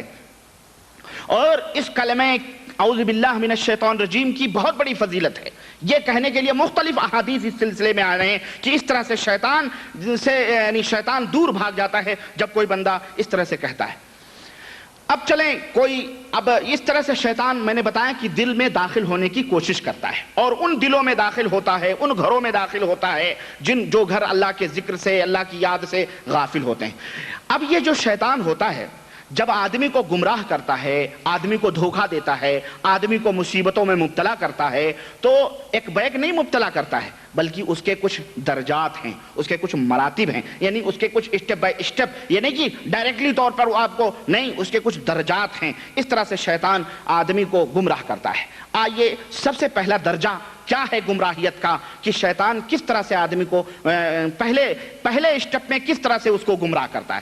سب سے پہلا درجہ یہ ہے کہ ہمیشہ شیطان اس کوشش میں ہوتا ہے کہ اس بندے کو شرک کے اندر، کفر کے اندر ملوث کر دے، شرک اور کفر کے اندر اس کو ملوث کر دے، اللہ اور اس کے رسول کی دشمنی اس کے دلوں کے اندر ڈال دے۔ تو جب شیطان اس کے اوپر قابو پا لیتا ہے کہ اس کے دل کے اندر شرک ڈال دیتا ہے، کفر ڈال دیتا ہے، تو پھر خلاص وہ مطمئن ہو کے بیٹھ جاتا ہے اور وہ یہ کہتا ہے جو مجھے مقصد تھا، جو میرا مطلوب تھا، جو مجھے خواہش تھی وہ پوری ہو گئی، یہ مشرک ہو گیا، اس نے شرک کر لیا، تو خلاص اب وہ آرام سے اپنے ساتھیوں کو کہتا اب تم سو جاؤ، اب یہ چھوڑ دو اس کو، یہ نمازیں بھی پڑھے گا، روزے بھی رکھے گا، حج بھی کرے گا، زکوٰۃ بھی کرے گا، سب کچھ کرے گا، اس کو پوچھنے کی ضرورت نہیں ہے، اس کا کوئی بھی عمل اللہ تعالیٰ کے ہاں قابل قبول نہیں ہے۔ تو اس کا سب سے بڑا یہ ہوتا ہے کہ دل کو شرک کے اندر ملوث کر دے۔ اور آج دیکھیں آپ کے اپنے ارد گرد اپنے ملکوں میں نظر دوڑائیں، اللہ کی پناہ، اللہ کی پناہ، بہت کم ایسے لوگ ملیں گے، عورت ہوں کہ مرد ہوں کہ بوڑھے ہوں، اور بوڑھے تو اور بھی اللہ انہیں ہدایت دے میرے بھائی، وہ اور بھی شرک کے اندر ڈوبے ہوئے، اللہ کی قسم۔ نوجوان تو کم از کم الحمدللہ ذرا خون کی گرمی ہے، باتیں سن لیتے ہیں، سمجھ لیتے ہیں، تو اس طرح سے ان کی سمجھ میں آ جائے توبہ کر لیتے ہیں، لیکن دوسرے کھوزٹ ہو گئے جو قبر میں پیر لٹکائیں، ان کی سمجھ میں نہیں آتی بات، وہ کہتے ہیں جی ہمارے باپ دادے کیا غلط کرتے ہیں۔ ان کو بولو بھائی میرے، اللہ کے سوا کسی اور کی رضا اور خوشی کے لیے، کسی اور کو راضی خوش کرنے کے لیے اللہ کے بنائے ہوئے ان مخلوقات کو، جانوروں کو مت ذبح کرو، اللہ نے انہیں زندگی دی ہے، تم غیروں کی خوشی کے لیے کیوں ذبح کرتے ہو؟ تو کہیں گے جی ہم تو برسوں سے کرتے چلے آئے، اگر ہم نہیں کریں گے مرغا تو ہمارا بیٹا مر جائے گا، ہماری بھینس مر جائے گی، ہمارا کھیت برباد ہو جائے گا، ہمارا یہ ہوگا، ہمارا وہ ہوگا۔ اسی طرح سے تعزیے برسوں سے بناتے چلے آ رہے ہیں، چوک ہمیشہ پوجتے آ رہے ہیں، اگربتیاں ہمیشہ، گلگلے ہمیشہ، نظر و نیاز ہمیشہ، غرض بندیاں، مٹھائیاں، چادریں، سب کچھ درگاہوں پر، مزاروں، سب کچھ کرتے آ رہے ہیں۔ تو اب یہ کہتے ہیں کہ جناب عالی اگر ہم نہیں کریں گے تو ہمیں یہ نقصان ہوگا، یہ نقصان ہوگا، یہ نقصان ہوگا۔ تو اس طرح سے یہ شرک۔ اور دوسری چیز یہ ہے کہ شیطان نے باقاعدہ اپنی ذریت بھی پھیلائی ہوئی ہے کہ جناب عالی اور ایسے ویسی ذریت نہیں ہے، بڑی متقی پرہیزگارانہ شکل و صورت میں بیٹھے ہوئے ہیں لوگ، موٹی موٹی تسبیحاں لے کے، اور وہ تعویذیں اور وہ انگوٹھیاں اور وہ جناب عالی اللہ حق ہو، اللہ حق ہو، اور وہ نمازیں، وہ روزے، وہ عبادتیں، وہ تمام سب چیزیں ایسی ایسی شکلوں میں شیطان نے بٹھائے ہوئے ہیں۔ مزاروں کے پاس دیکھ لو، استھانوں پہ دیکھ لو، چوکوں پہ دیکھ لو، سڑکوں پہ دیکھ لو، روڈوں پہ دیکھ لو، ہر جگہ بیٹھے ہوئے ہیں جناب عالی۔ وہ بیٹھے بڑے تقوی پرہیزگار، بڑے بھاری ولی اللہ ہیں بھائی، حالانکہ وہ شعبدے باز ہوتے ہیں، جادوگر ہوتے ہیں، نماز نہیں پڑھتے، اور پڑھتے بھی ہیں تو بس صرف دکھاوے کے لیے پڑھتے ہیں، ورنہ ان کے دلوں کے اندر اخلاص اور للہیت نہیں ہوتی ہے کہ جو اللہ کے در سے ہٹ کر کے غیروں کی چوکھٹوں پہ اپنے سر کو جھکاتا ہو، وہ ہزار دفعہ بھی اپنے ایمان کا دعویٰ کرے، وہ مومن صادق، سچا مومن ہرگز ہرگز نہیں ہو سکتا ہے۔ اس لیے میرے بھائی، شیطان کا یہ پہلا مقام حملہ ہوتا ہے کہ وہ کسی انسان کو مرتد کر دے، اس کو کافر کر دے، اس کو گمراہ کر دے، اس کو مشرک بنا دے، اسے کسی نہ کسی طرح شرک میں ڈبو دے۔ اب اگر وہ اس سے نا امید ہو جاتا ہے، مثلا کسی کے اوپر حملہ کیا اور جناب عالی اس کے پیچھے لگا رہا، اب یہ نہ سوچیں آپ کہ ہمیں کیسے پتہ چلے کہ شیطان ہمارے دل کے پیچھے لگا ہوا ہے۔ تو اس میں دراصل وسوسوں کا بڑا کافی دخل ہے، وہ وسوسے ڈالتا ہے، کوئی بیماری ہوئی، بچہ بیمار ہوا یا کچھ بھی ہوا تو دلوں کے اندر وسوسے پیدا کرتا ہے۔ دیکھو تم اتنی نمازیں پڑھ رہے ہو، روزے پڑھ رہے ہو، سب کچھ کر رہے ہو، بڑے بھاری موحد ہو، یہ کام نہیں ہو سکتا، فلانے دربار میں چلو، فلانے بابا کے ہاں چلو، فلانے ہاں چلو۔ اگر آپ مضبوط نہیں ہیں تو جناب عالی جا کے وہاں اس کے ہاتھ چومیں گے، پیر چومیں گے، اس کو جو کہے گا وہ کریں گے، جس طرح سے کہے گا ویسا کریں گے۔ وہاں شیطان نے آپ کو گمراہ کر دیا، خلاص خلی ولی وہ چھوڑ کر کے آپ کے ساتھ چلا جائے گا۔ اس طرح سے وہ گمراہ کرتا ہے۔ لیکن اگر دل مضبوط ہے تو اور اللہ کے اوپر توکل ہے، بھروسہ ہے کہ وہی نفع اور نقصان کا مالک ہے، وہی جو چاہے گا کرے گا، تو آپ فوری طور پہ توبہ کریں گے اور دور ہٹ آئیں گے۔ تو اللہ وحدہ لا شریک جو مقدر میں لکھے گا، وہ لکھا ہوگا وہی ہوگا۔ دوسرا اسٹیپ کیا ہے؟ جب آدمی اس سے نا امید ہو جاتا ہے کسی موحد سے، تب اسے بدعات اور فسق و فجور اور بدعتوں کے اندر ملوث کرتا ہے۔ بدعات کے اندر چنانچہ زناکاری، بدکاری، چوری، گھٹیاہی، بدکاری، ان تمام سب چیزوں سے زیادہ پسندیدہ چیز شیطان کے نزدیک بدعت کے اندر ملوث کرنا ہے۔ کیوں؟ اس لیے کہ جب کوئی آدمی کوئی بدعت کا کام کرتا ہے تو وہ چاہے ارادی طور پر یا غیر ارادی طور پر، شعوری طور پر یا غیر شعوری طور پر، جان بوجھ کر یا نہ جان بوجھ کر، المہم وہ کسی طرح سے بھی نبی کریم صلی اللہ علیہ وسلم کی دشمنی میں ملوث ہوتا ہے۔ نمبر 2، نبی کریم صلی اللہ علیہ وسلم کی سنت کا منکر ہوتا ہے۔ بات سمجھ میں آ رہی؟ چاہے وہ کہے نہ کہے، علم ہے یا نہیں ہے وہ بات الگ ہے، وہ کسی طرح سے ملوث ہوتا ہے۔ کیوں؟ اس لیے کہ بدعت جو ہوتی ہے یہ انبیاء اور رسول کے دعوت و تبلیغ کے مخالف ہوتی ہے۔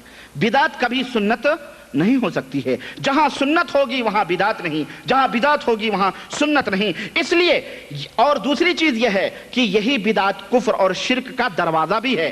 بدعت کفر اور شرک کا دروازہ بھی ہے۔ جب آدمی بدعت کرنے لگا تو پھر یوں سمجھ لو کہ وہ کفر اور شرک کے دروازے میں داخل ہونے کے قریب ہے۔ چنانچہ بہت سارے آج ہمارے یہاں لوگ ہیں، اپنے آپ کو بہت بھاری موحد کہتے ہیں کہ ہم بڑے بڑے موحد، لیکن بدعت ان کی رگ رگ میں کوٹ کوٹ کے بھری ہوئی ہے، وہ ان کو پتہ نہیں ہے، وہ بتا بھی ہے، خبر بھی ہے، لیکن انہیں وہ توبہ نہیں کرتے ہیں۔ کیوں؟ یہ بھی ایک سبب ہے کہ آدمی جب بدعت کرتا ہے تو اسے توبہ کی توفیق بھی نہیں ہوتی ہے۔ کیوں؟ وہ جو کام عمل کر رہا ہوتا ہے وہ یہ سوچتا ہے یہ بڑا نیکی کا کام ہے، بڑا اچھا کام ہے، تو شیطان اس کی نظروں میں اس عمل کو، اس کام کو، اس بدعت کو مزین اور آراستہ کر دیتا ہے اور اسے خوشنما بنا دیتا ہے، اس لیے اسے توبہ کی بھی توفیق نہیں ہوتی۔ شرابی، کبابی، بدکار، زناکار کو اللہ تعالیٰ کبھی توبے کی توفیق دے دیتا ہے، لیکن ان بدعتیوں کو اللہ تعالیٰ بہت کم ایسے ہیں الا من رحم اللہ کہ انہیں توبے کی توفیق ہوتی ہے۔ کیوں؟ یہ وہ کام کرتے ہیں نیکی سمجھ کر کے۔ کیا سمجھ کر کے؟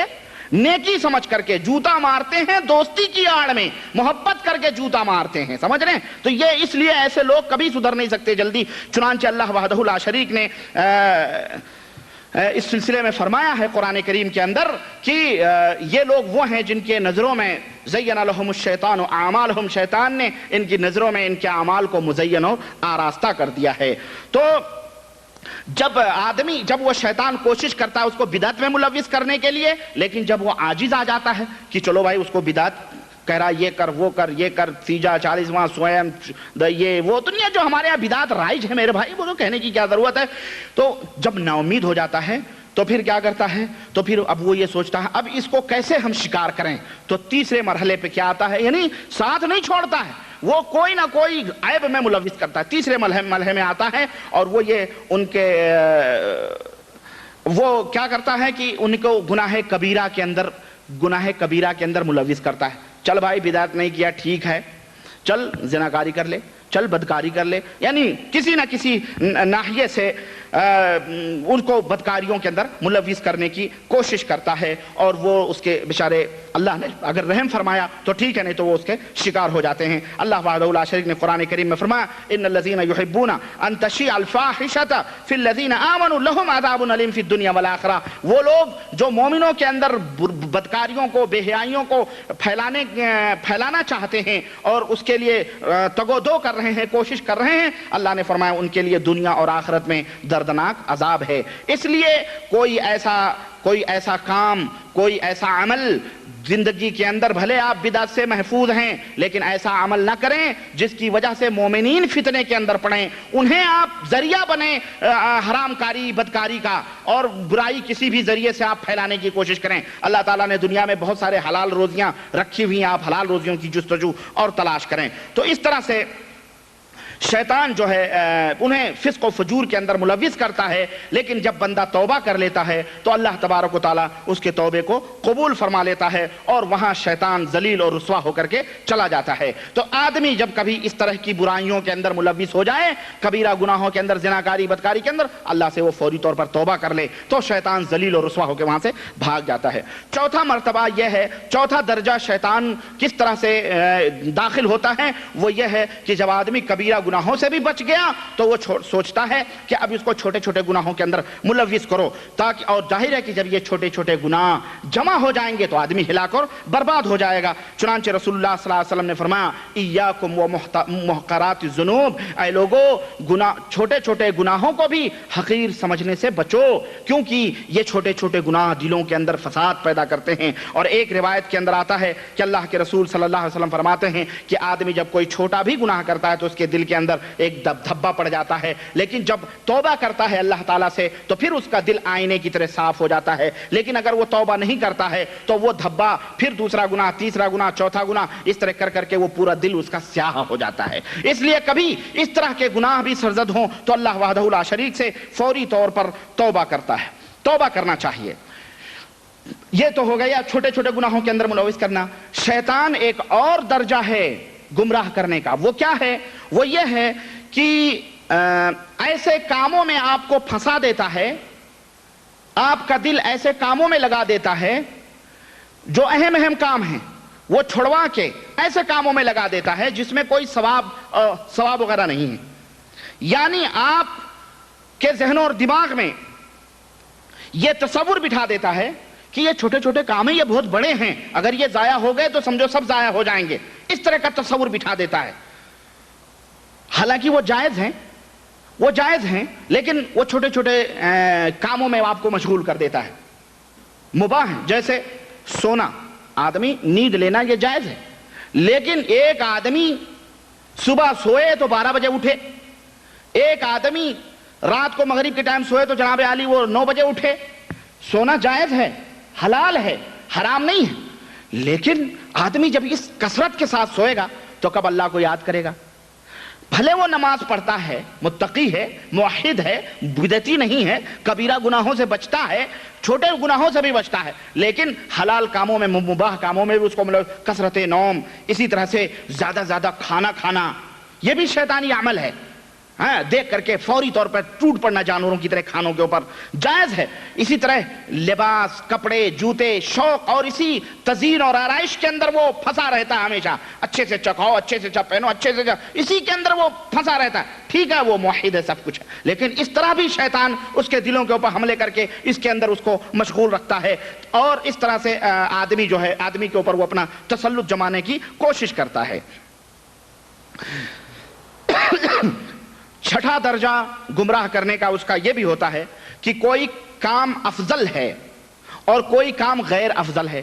ٹھیک ہے جائز ہے لیکن غیر افضل ہے، تو آدمی کو شیطان افضل کام چھوڑوا کے غیر افضل میں ملوث کر دیتا ہے اور اس کے دل کے اندر ڈال دیتا ہے یہ سب کیوں کر رہے، یہ کرو، اس کے اندر زیادہ فائدہ ہے، اس کے اندر زیادہ فائدہ. اور اس طرح سے اس کو جو ہے شیطان مسلسل اس کو دیتا رہتا بھائی یہ افضل ہے، یہ نہیں، یہ نہ کرو، یہ غیر افضلوں میں پھنسائے رہتا ہے. چنانچہ میں آپ کو بتاؤں اس کی بہت ساری مثالیں ہیں اور اس چیز میں یعنی اللہ کے رسول صلی اللہ علیہ وسلم نے بہت ساری خیر اور بھلائی کی چیزیں بتائی ہیں، یہ افضل ہے، یہ افضل ہے، یہ افضل ہے، یہ افضل ہے، لیکن اس کے دلوں کے اندر شیطان غیر افضل چیزیں ڈال کر کے اس کو گمراہ کرتا ہے. چنانچہ جب یہ 6 چیزوں سے وہ اور نا امید ہو جاتا ہے تو پھر وہ کیا کرتا ہے، جب یعنی وہ دیکھتا ہے کہ نہیں بھائی یہ غیر افضل چیزوں کے اندر نہیں پھنس رہا ہے بلکہ ہمیشہ بس صحیح حدیثوں کے اوپر، صحیح باتوں کے اوپر، افضل چیزوں کے اوپر عمل کر رہا ہے، تو پھر اپنے ساتھیوں کو اس کے پیچھے لگا دیتا ہے. دیکھو اب یہ تو بہت بڑا پکا آدمی ہے بھائی، اب اس کے پیچھے لگ جاؤ اور اس کو جو ہے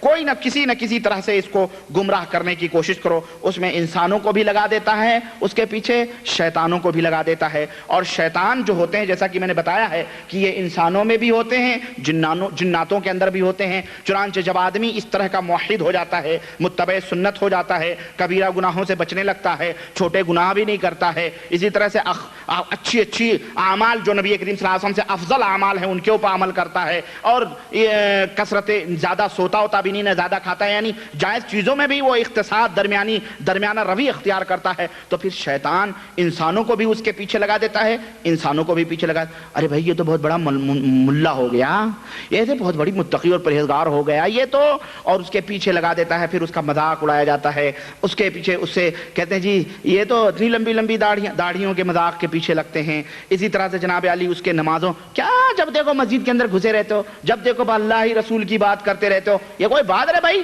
یہ بھی کرو وہ بھی کرو، ہم لوگ ترقی یافتہ لوگ ہیں. اس طرح سے لوگ اس کا مذاق اڑاتے ہیں، اس کا تمسخر اڑاتے ہیں، تو یہ شیطانی عمل ہے. اب یہ اس طرح جیسے کہ ایک صاحب نے سوال بھی کیا تھا کہ جناب ہم نے داڑھی رکھی تھی، ہم اپنے گھر گئے تو ہمیں لوگوں نے مذاق اڑایا تو ہم نے داڑھی مڈا دی ہے نا، اور ہم نے داڑھی صاف کروا دی. تو میرے بھائی یہ شیطان ہے. دیکھیں آپ ماشاءاللہ یہاں سے درست گئے، وہاں شیطان آپ کے پیچھے لگ کے لوگوں نے کہا یہ ملا ہو گیا، یہ ہو گیا، اس کی بیوی بھی بھاگ رہی ہے، ملا جی سے کون شادی کرے. اب کی شادی بھی لگی، داڑھی دیکھ کے اس کے لڑکی کے گھر والے بھٹک گئے، ارے یار یہ ملا جی ہیں، ان سے کیا شادی بیاہ کرنا ہے نا. یہ سمجھتے ہیں یہ شیطان ہے. اور یہ سب غیر مسلم نہیں کرتے، یہ ہمارے مسلمان معاشروں میں ہے. جہالت اور شیطان کی اتباع اور شیطان کی روش اختیار کر کر کے اس طرح سے لوگ جو ہے برباد ہوئے ہیں. تو میرے بھائی میرے دوست، ایسی حالت میں آدمی کو چاہیے کہ اللہ وحدہ لا شریک کی طرف رجوع کرے اور اللہ تبارک و تعالیٰ سے پناہ، اللہ تعالیٰ کی طرف اپنا ٹھکانہ ڈھونڈے. تو یہ مراتب اور درجات ہیں شیطان کس طرح سے آدمی کو گمراہ کرتا ہے. اب آئیے کہ انسان کو گمراہ کرنے میں کیا کیا راستے ہیں، کون کون سے طریقے، راستے، گلیاں کیا کیا ہیں، کس طرح سے شیطان گمراہ کرتا ہے. چنانچہ ایک آدمی ہے مثلا 50 برس تک عمل کرتا رہا، تو یہ نہیں کہ اب وہ 50 برس عمل کر کے بڑا اچھا اب شیطان اس کا پیچھا چھوڑ دیتا ہے، ہرگز نہیں، بلکہ اس کے آخری لمحے تک شیطان اس کے پیچھے لگا رہتا ہے اور اس کو جو ہے کسی نہ کسی طرح سے گمراہ کرنے کی کوشش کرتا ہے. نمبر 1، باطل چیزوں کو اس کی نظروں میں مزین کرنا. جو ناحق چیزیں ہیں، حرام چیزیں ہیں، باطل چیزیں ہیں، اس کی نظروں میں مزین اور آراستہ کرتا ہے. اور جو حق چیزیں ہیں، جبکہ باطل کی جو شکل و صورت ہے نہایت ہی قبیح، بد شکل، بری شکل و صورت ہے، اور حق جو بات ہے وہ ایک دم روشنی کی طرح چمکدار اور روشن ہے. لیکن شیطان کیا کرتا ہے، انسان کی نظر میں اس حق بات کو قبیح اور بری بنا دیتا ہے اور باطل چیز کو اس کی نظر میں بڑا خوبصورت بڑا اچھا بنا دیتا ہے اور اس طرح سے بندوں کو وہ گمراہ کرنے کی کوشش کرتا ہے۔ چنانچہ شیطان نے جب اللہ تعالیٰ نے اس کو مردود قرار دیا تو شیطان نے کیا کہا؟ لَأُزَيَّنَنَّ لَهُمْ فِي الْأَرْضِ وَلَأُغْوِيَنَّهُمْ أَجْمَعِينَ کہ اے اللہ ہم زمین میں ان کے لیے بہت ساری چیزوں کو مزین اور آراستہ کر دیں گے، خوشنما بنا دیں گے اور انہیں ہم تمام لوگوں کو گمراہ کریں گے یعنی یہ بھی ہمارا طریقہ ہوگا کہ ہم باطل چیزوں کو ان کی نظروں میں خوبصورت بنا کے پیش کریں گے۔ علامہ ابن قیم رحمۃ اللہ علیہ فرماتے ہیں کہ شیطان انسان کے عقل کے اوپر جادو کر دیتا ہے تو خراب اور بدبودار اور برائیاں اس کی نظروں میں حسین اور خوبصورت لگنے لگتی ہیں، تو وہ کیا کرتا اور جو فائدہ مند چیز ہوتی ہے اسے انسان کی نظر میں ایسا بنا دیتا ہے کہ انسان سوچنے لگتا ہے اس میں کوئی فائدہ نہیں ہے، اور جو غیر فائدہ مند چیز ہوتی ہے وہ شیطان اس کی عقل پہ ایسا پردہ ڈال دیتا ہے کہ وہ اسے اس میں فائدہ نظر آنے لگتا ہے۔ اور کتنے لوگ اس برائی کے اندر ملوث ہوئے، کتنے لوگوں کو شیطان نے اس طرح سے غیر فائدہ مند چیزوں کو ان کی نظروں میں خوبصورت بنا کر کے پیش کیا کہ اللہ کی پناہ ان کے چنانچہ لوگوں کے دلوں کے اندر اس نے جو ہے بتوں کی عبادت کو خوبصورت بنا دیا، بتوں کی عبادت کرنے کو ان کی نظروں میں حسین اور خوبصورت بنا دیا، آپس کے جو رشتے اور ناتے ہیں ان کو کاٹنے میں شیطان نے ان کی نظروں میں مزین کر دیا، اسی طرح لڑکیوں کو زندہ درگور کرنے کو شیطان نے لوگوں کی نظروں میں مزین کر دیا، اسی طرح سے جنت کے اندر کامیابی حاصل کرنے کو شیطان نے ان کی نظروں میں برا بنا دیا، اور کفر اور فسق اور فجور کو ان کی نظروں میں خوبصورت بنا دیا، شرک کو تعظیم اور تبرک کی شکل میں لوگوں کے ذہنوں میں ڈال دیا کہ جی یہ کرو گے تو یہ فلانے شخصیت کی بڑی بھاری تعظیم ہے، ان کی بہت بڑی توقیر ہے، اس لیے ان کے ساتھ یہ اعمال کرو، یہ شرکیہ اعمال کرو۔ اسی طرح سے کفر کو اللہ وحدہ لا شریک کے صفات میں کا انکار کرنے کو کسی کی نظروں میں مزین اور آراستہ کر دیا، اسی طرح سے امر بالمعروف نہی عن المنکر کو لوگوں کی نظروں میں بگاڑ دیا اور کہا یہ کیا تم متووں کے کام کر رہے ہو، جس کو دیکھ رہے ہو نصیحتیں کر رہے ہو، جس کو چاہ رہے ہو برائیوں سے منع کرو، بھائی لوگوں کو چھوڑ دو اپنی حالتوں پر۔ اس طرح سے لوگوں کی نظروں میں اس عمل کو بھی اس نے کر دیا۔ اسی طرح سے غرض کی ہر طرف اسی طرح سے جو سنت تھی اس سنت کو لوگوں کی نظروں میں برا بنا دیا، اور جو سنت نہیں ہے اس کو لوگوں کی نظروں میں خوبصورت بنا دیا۔ اگر آپ کہیں جناب علی نبی کریم صلی اللہ علیہ وسلم کی سنت نہیں ہے تو آپ کو الٹا جو ہے چانپ چڑھائیں گے اور آپ کو دھمکیاں دیں گے اور آپ کو کہیں گے ایسا نہیں ویسا، تو وہ بدعتوں کے اندر ملوث ہیں، غیر سنتوں کے اندر ملوث ہیں۔ آپ کو اللہ کے نبی نے ایسا نہیں فرمایا تو آپ کہیں گے بڑا ہے سنت کرنے والا، ہم ہی اہل سنت والجماعت ہیں، ہم ہی بہت بڑے اللہ کے نبی کے عاشق ہیں۔ تو غرض کی بدکاریوں کو برائیوں کو ان کی نظروں میں اچھا کر دیا اور جو اچھی چیزیں تھیں ان کی نظروں میں اس کو برا بنا دیا۔ اور اس طرح سے بھی شیطان ایک راستہ تو یہ ہے لوگوں کو گمراہ کرنے کا کہ اچھی چیزوں کو بری شکل میں پیش کرنا، جو سنت کے اوپر عمل کرنے والے ہیں، جو نیک عمل کرنے والے ہیں، موحد ہیں، سب ہیں، ان کو لوگوں کے درمیان بدنام کر دیا۔ یہ جی وہابی ہیں، ان کے ساتھ نہیں اٹھنا بیٹھنا، ان کے ساتھ کھانا پینا نہیں، یہ لوگ وہابی لوگ ہیں، یہ لوگ نبی کریم صلی اللہ علیہ وسلم کے دشمن ہیں، یہ عدو اللہ ہیں، یہ غدار مصطفیٰ ہیں، یہ دشمن مصطفیٰ ہیں، یہ وہابی ہیں، یہ غیر مقلد ہیں، یہ فلاں ہیں، یہ فلاں، یعنی جو حق تھا اسے لوگوں کی نظروں میں اس طرح سے شیطان نے بدنام کر دیا، اس طرح سے ان کی نظروں میں پیش کر دیا، اور جو اصل کفر تھا، جو اصل شرک تھا، جو اصل بدعت تھی، جو اصل غیر سنت تھی، اس کے لوگوں کی نظروں میں مزین اور آراستہ کر دیا۔ تو اس طرح سے ایک راستہ تو شیطان اللہ کے بندوں کو اس راستے سے گمراہ کرتا ہے۔ دوسرا راستہ کیا ہے گمراہ کرنے کا؟ اس کو دوسرا راستہ وہ اس طرح سے گمراہ کرتا ہے کہ جو بری چیزیں ہیں، بدنام چیزیں ہیں، ان کو بڑے ہی جذاب اور بڑے ہی یعنی دلوں کو موہ لینے والے نام دے کر کے لوگوں کے اندر پھیلاتا ہے۔ ارے یہ بابا کی نظر ہے، یہ سندل شریف ہے، یہ گاگر شریف ہے، یہ مزار شریف ہے، یہ جو ہے اب میں آپ کو کیا بتاؤں، یہ شراب ہے۔ اب اس کو کیا کیا، یہ وhisky ہے، یہ ٹھرا ہے، یہ ادھا ہے، یہ پوا ہے، یہ جن ہے، یہ فلانی وhisky ہے، یہ امپورٹڈ وhisky لندن اور پیرس سے آئی ہوئی ہے۔ اس طرح سے لوگوں کی نظروں میں اچھا کر دیا۔ اسی طرح سے جو سماج کے گرے ہوئے سماج کے کھنجڑے کھسرے ذلیل اور حقیر رنڈیاں اور طوائفیں تھیں، ان کو کیا نام دیا؟ ارے یہ اسٹار ہیں۔ یہ کون سا اسٹار ہیں؟ یہ فلانے فلمی اسٹار ہیں، یہ فلانی دیوی ہیں، یا فلانے یہ وہ اسٹار ہیں۔ ان لوگوں کی نظروں میں بڑا ہی مزین اور آراستہ کر دیا۔ دیکھو ارے یہ تو یہ آل ورلڈ میں مس ورلڈ بن کے گھوم رہی ہیں، یہ ابھی ڈیانا ہی مری ہے، یہ دیکھو اس کو لوگوں کی نظروں بعد عجیب، اللہ کی قسم یاد آئی بات مجھے، عجیب و غریب لوگ کس طرح سے گمراہ کیا معلوم ہے آپ کو؟ لوگوں نے ڈیانا مری تو اس کے نام کے بچوں کا، اپنے نام بچوں کا نام رکھ دیا ڈیانا، ڈیانا اپنے بچوں کا نام رکھ دیا۔ یہ گمراہیت نہیں ہے تو اور کیا ہے؟ اس طرح سے دلوں کے اندر یہ بھی راستہ ہے۔ یہ رنڈیاں، یہ کھجڑے، یہ خسرے، ان لوگوں کو کہا یہ اسٹار ہیں، یہ فلانے اسٹار ہیں، یہ فلانے اسٹار ہیں، ہیروین کا نام دیا، ہیرو ہیں یہ ہیروین، جبکہ یہ ناچ گانے والے کمینے، یہ رنڈیاں، یہ طوائفیں جن کی کوئی سماج کے اندر عزت و آبرو نہیں۔ اس طرح سے شیطان ان ناپسندیدہ لوگوں کو سماج اور سوسائٹی میں یہ فلانے خان ہیں، یہ کیا کہتے ہیں اس کو، بینڈ باجوں کے استاد ہیں، استاد فلاں خان ہیں، یہ استاد دھگا خان ہیں، ان کے انگلیوں پہ جناب عالی کیا کہتے ہیں سب کچھ، یعنی غلط کہنے کا آپ لوگ سمجھ جائیں، اشارہ اتنا کافی ہے یار اتنا سمجھنے کے لیے۔ یہ جتنے بھی سماج اور سوسائٹی کے گرے ہوئے لوگ ہیں، شیطان لوگوں کی نظروں میں انہیں بڑا ہی بہترین نام دیتا ہے، بڑا ہی نام۔ چنانچہ ہمارے درمیان بھی ایسے ایسے سنت بدعتی لوگ ہیں، قبر پرست ہیں بیچارے، درگاہوں پہ سجدے کرتے ہیں، لیکن لیبل کیا لگایا ہوا شیطان نے ان کو دیا ہوا ٹائٹل، اہل سنت والجماعت۔ اوہو بہت بڑے یعنی دنیا دھوکہ کھا جائے۔ تو ایسی ہی برائیوں کو اچھا نام دے کر کے سماج کے اندر جو ہے اس طرح سے لوگوں کو گمراہ کرتے ہیں۔ چنانچہ یہ کام شیطان نے کب سے کرنا شروع کیا پتہ ہے آپ کو؟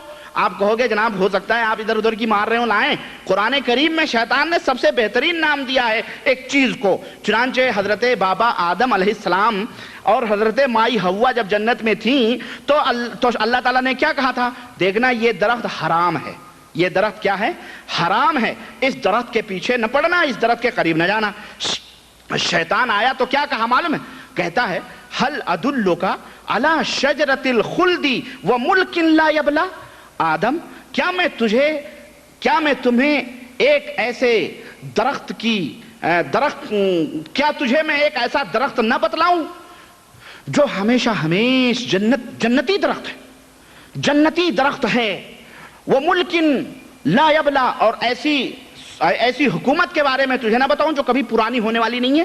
یعنی ایسے درخت کی طرف میں تمہیں بات رہنمائی کرتا ہوں کہ اگر تم کھا لو گے تو ہمیشہ جنت میں رہو گے، ہمیشہ اسی کے مالک بنے رہو گے، یہ کبھی تم سے ہٹ نہیں سکتی۔ تو اس نے اس شجرہ محرمہ کو، جو اللہ نے کہا کہ یہ شجرہ ملعونہ ہے، ملعون یعنی اللہ کی یعنی حرام درخت ہے، شیطان نے کیا کہا؟ شجرۃ الخلد اس کا نام دیا۔ کیا نام دیا؟ شجرۃ الخلد نام دیا اس کا۔ دیکھیں ایک بری چیز تھی وہ، اللہ نے اس کو حرام قرار دیا تھا، شیطان نے آدم کی نظر میں اسے کہا شجرۃ الخلد ہے یہ۔ اس طرح سے حضرت آدم علیہ السلام کو دھوکہ دے کر کے اس نے پھنسا دیا۔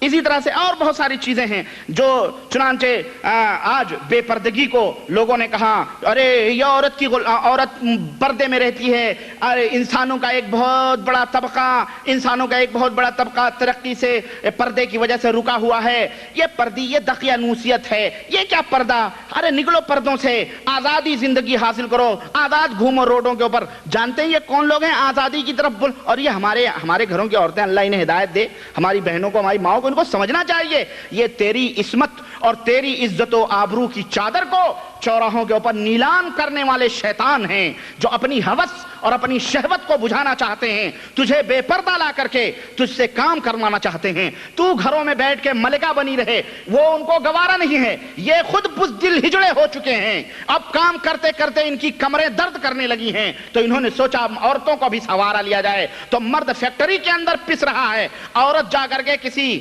کمپنی کے اندر پس رہی ہے، اور کام کیا دیا وہ معلوم ہے آپ کو پتہ ہے ان لوگوں کو کیا نام دیا جاتا ہے جو ہے کمپنیوں کے اندر؟ یہ آفس سیکریٹری ہے، اس کو کیا کہتے ہیں؟ Personal secretary. عورتوں کی سوکنیں ہوتی ہیں گھروں میں، بیویاں ہمیشہ سونگتی رہتی ہیں کوٹ ان کے، ہمیشہ ان کے کپڑوں کے جائزے لیتے، کہیں لپسٹک پسٹک تو نہیں لگی ہے. آفس سے جیسے ہی شوہر آتا ہے کوٹ اتارنے کے لیے ہمیشہ چاروں طرف کا معائنہ عورت کر لے. کیوں؟ بیچاری آفس سیکرٹری بنا کے گھروں میں رکھتے ہیں، ٹائپسٹ ہیں یا فلانی ہیں یا آفس. وہ آفس سیکرٹری نہیں ہوتی، وہ دوسری بیوی ہوتی ہے نالائقوں کی. اس طرح سے عورتوں کو باہر کر کے اور بے پردہ کر کے اس طرح ان کی ذلت، اور ان کو بڑا بھاری مقام دیا ہوا ہے. اسی طرح سے اختلاط کو لڑکے لڑکیاں ایک اسکول میں کالج میں پڑھتے ہیں، جہاں پہ اختلاط ہے، جہاں پہ ملاپ ہے، اس کو کیا کہتے ہیں؟ یہ ترقی یافتہ زمانہ ہے. ارے لڑکے لڑکوں کو ایک ساتھ رہنے دو، ملنے دو، ایک دوسرے کو ارینجمنٹ کر رہے ہیں، ایک دوسرے کو سمجھنے کی ان کو موقع دیا جائے اور ان کو سمجھایا جائے. اسی طرح سے جو فاسق و فاجر گانے والے ہیں، گانے ناچنے والے ہیں، ان کو اس طرح سے نام دیا ہوا ہے. اسی طرح یعنی یہ لوگوں ایسے ایسے نام دیے ہیں تاکہ لوگوں کے دل اس کی طرف مائل ہوں. اسٹار آ رہے ہیں تو پتہ نہیں کون سے اسٹار ہیں بھائی، اسٹار تو آسمانوں پہ ہوتے ہیں، ہم وہ کون سے اسٹار آئے ہیں چل کے دیکھیں تو ان میں جا کے فساد. تو اس طرح سے شیطان مزین. تو یہ بھی ایک راستہ ہے کہ برائیوں کو اچھا نام دیتا ہے شیطان تاکہ لوگ اس کے اندر پھنسیں اور اس کے اندر جو ہے ملوث ہوں. اسی طرح سے اللہ کی جو اطاعتیں ہیں، اللہ کی جو عبادتیں ہیں، اللہ رسول کی جو اطاعت اور فرما برداری کے نام ہیں، ان ناموں کو لوگوں کی نظروں میں ان کو غلط نام دینا، ان کو برا نام دے کر کے لوگوں کے اندر پھیلانا. جبکہ حق جو ہے ایک روشنی ہے اور ایک نور ہے جو ہمیشہ بلند رہتا ہے، لیکن اس کو شیطان غلط نام دیتا ہے. چنانچہ قوم عاد جو تھی، قوم عاد، اللہ رب العزت نے ان کی طرف جو ہے اپنے حضرت ہود علیہ السلام کو بھیجا. تو قوم عاد کی نظر میں اللہ کی اطاعت اور فرما برداری کو شیطان نے کیا رنگ دکھایا دیکھیں. اللہ تعالیٰ نے فرمایا اِنَّا لَنَرَاكَ فِي صَفَاحَةٍ وَإِنَّا لَنَظُنُّكَ مِنَ الْكَاذِبِينَ کہ ہود ہم تو تمہیں بیوقوف ہی سمجھتے ہیں، جبکہ وہ اللہ کے نبی تھے، اللہ کے مطیع اور فرما بردار تھے، اللہ کے عزیز بندے تھے. لیکن شیطان نے کیا کہا؟ ان قوموں نے کیا کہا؟ شیطان نے ان کی نظروں کا زاویہ پیمانہ کیسے تبدیل کیا کہ ایک اللہ کی اطاعت اور فرما برداری کرنے والے کو کہا ہم نے تمہیں بیوقوف سمجھتے ہیں اور ہم یہ سمجھتے ہیں تم جھوٹے آدمی ہو، جھوٹے ہو. تو اس طرح سے بھی شیطان جو ہے لوگوں کی نظروں میں حق چیز کو باطل نام دیتا ہے، یعنی انہیں جھوٹا، انہیں پاگل اور انہیں کذاب کہا جاتا ہے، انہیں بیوقوف معاشرے کے اندر سمجھا جاتا ہے. چنانچہ ہمارے ہاں بڑے بڑے لوگ جو دڑمنڈے ہیں، داڑھی کلین شیو ہے، وہ جب آتے ہیں تو ان کے لیے ہمارے پارٹیوں میں ایسی بھی پارٹیاں ہوتی ہیں، پتہ ہے آپ کو، آئیے فلانے صاحب